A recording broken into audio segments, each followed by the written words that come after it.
Здравствуйте, дорогие друзья! Я рада вас приветствовать на моем канале. Сегодня в данном видео я делаю необыкновенно вкусный, очень сочный, очень эффектный в разрезе торт суфле в шоколаде. Торт готовится очень просто и быстро. Справится даже самый начинающий кондитер с приготовлением такого торта.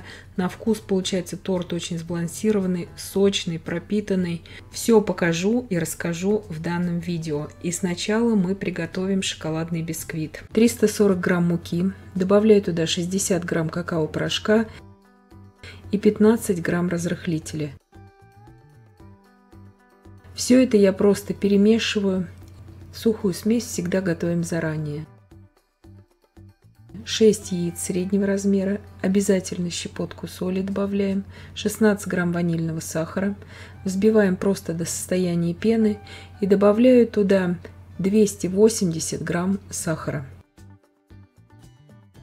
Все это взбиваю примерно около 3 минут. Сейчас я добавляю туда 150 мл молока комнатной температуры и 150 грамм растительного масла без запаха. Все это просто перемешиваю, дальше уже ничего не взбиваю. Просеиваю туда сейчас всю сухую смесь, обязательно просеиваем, иначе потом такие белые вкрапления будут очень некрасивые в тесте. Духовка у меня уже разогрета на 175 градусов Цельсия.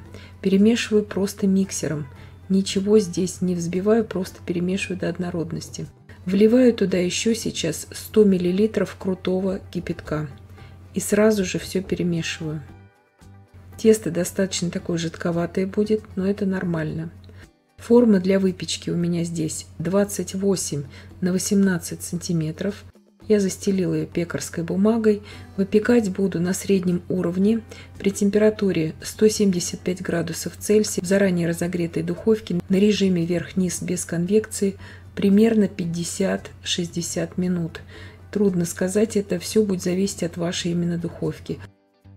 И сейчас, пока выпекается корж, я уже приготовлю начинку. Здесь у меня покупной вишневый компот, 350 грамм самой вишни будет и 150 миллилитров компота, это для пропитки.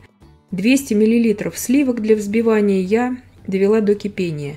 Добавляю в эти сливки 200 грамм темного шоколада, 56% какао содержания у меня в шоколаде.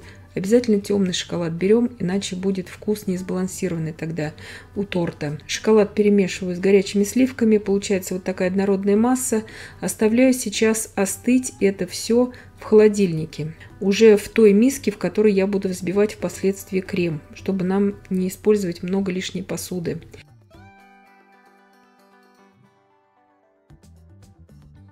Корж у меня испекся, извлекаю его, он у меня полностью остыл в форме, и нарезаю его сразу на 3 коржа, останется шапочка. Эту шапочку я буду измельчать и использовать уже для посыпки торта.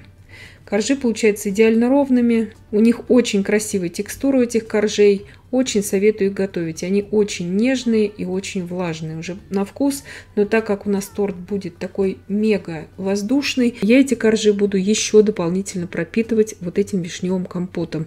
И вишневый компот даст еще дополнительную кислинку. Вы можете использовать другие какие-то ягоды здесь, это все на ваше усмотрение. Итак, 3 коржа у меня получилось. Я пропитываю компотом все эти 3 коржа. Остыл у меня уже до такого холодного состояния вот этот ганаш, скажем так, назовем его, сливки с шоколадом. Добавляем туда 16 грамм ванильного сахара, 300 грамм творожно-сливочного сыра, 250 грамм сыра маскарпоне. Все молочные продукты, конечно же, очень холодные. И еще 200 миллилитров охлажденных сливок для взбивания жирностью не менее 30%.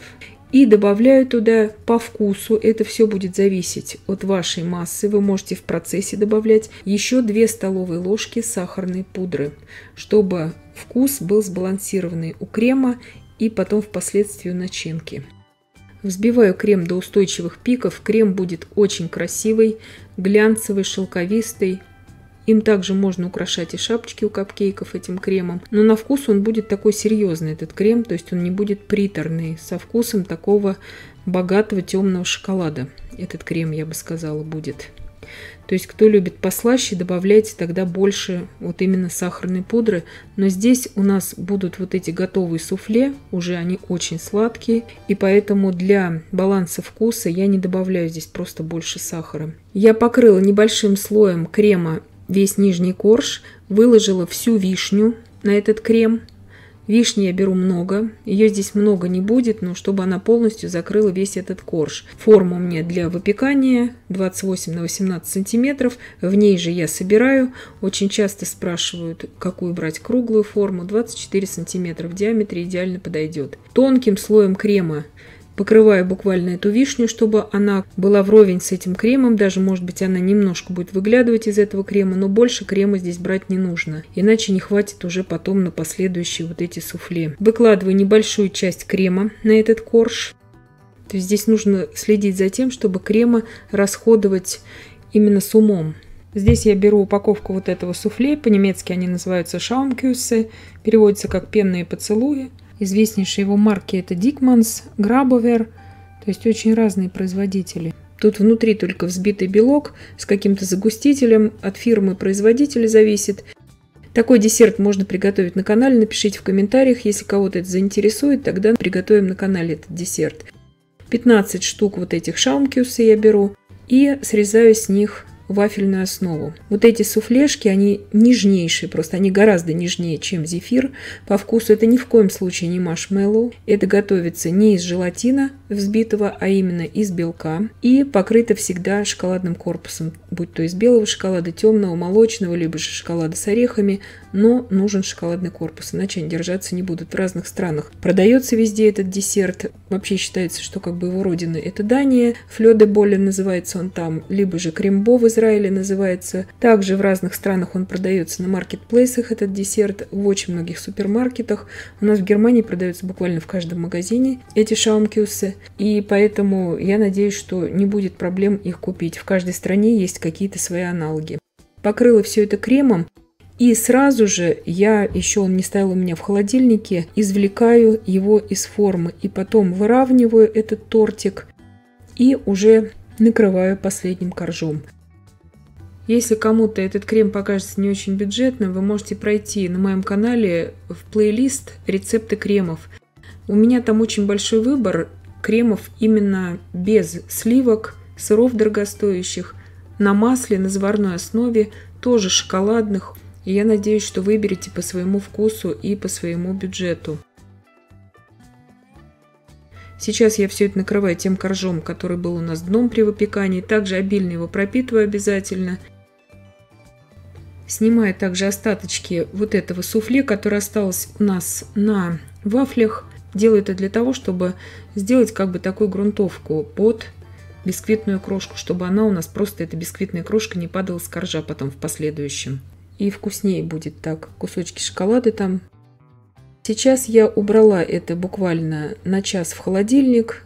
Прекрасно он там схватится, потому что крем на темном шоколаде схватывается очень быстро. Остатки шапочки измельчаю.